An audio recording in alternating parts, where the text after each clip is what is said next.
Hello, my name is Kenny Neal. I'm the site administrator for the Battle of Island Mound State Historic Site, here to present our 2024 public meeting video.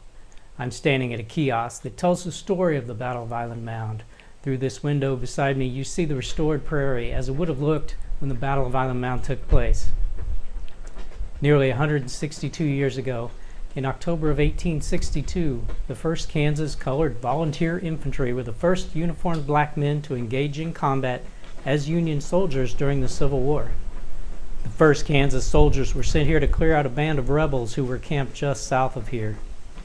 This historic site preserves the place where the 1st Kansas Colored Volunteer Infantry set up their camp. They commandeered the home of a local Southern sympathizer, tore down the split rail fence to create fortifications, raised an American flag, and they named their camp Fort Africa. After a series of skirmishes that left men killed or wounded on both sides of the conflict, the Confederate sympathizers abandoned their camp under the cover of darkness, and the 1st Kansas soldiers headed back to Fort Lincoln, Kansas. The event marked a milestone in the Civil War, laying to rest any doubt that men of color could engage in combat with courage and tenacity. The Battle of Island Mound State Historic Site is a partner site in Freedom's Frontier National Heritage Area and the National Underground Railroad Network to Freedom, both operated by the National Park Service. The National Underground Railroad Network to Freedom coordinates education efforts about the Underground Railroad and its role in assisting enslaved individuals seeking freedom. Many of the men of the 1st Kansas were escaped slaves or freemen of color. Their actions here set the stage for what was to come, and eventually almost 200,000 black soldiers fought in the Civil War. But all that started right here at the Battle of Island Mound. On our website, you can find a documentary produced by Missouri State Parks that tells the story of the dramatic events that occurred here in 1862. Some of the actors in that 23-minute film are descendants of soldiers who fought here. The Battle of Island Mound State Historic Site officially opened in 2012.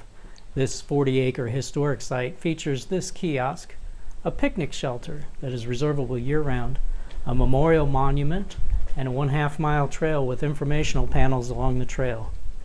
We present programs throughout the year such as wildflower walks and evening strolls that highlight the prairie landscape. Every 3 years we hold a Battle of Island Mound commemoration event. Our last event, held in September 2021, featured various speakers and historical reenactors on the main stage, along with living history demonstrations on display throughout the event. We're looking forward to our 4th triennial event, scheduled for October 12th, 2024. In January 2022, we conducted a prescribed fire to maintain grasses and wildflowers on the restored prairie. These burns help us maintain the landscape much like it would have looked in 1862 when the battle took place. Over the last year, we've replaced informational panels, repaired fencing, and completed a number of small maintenance projects.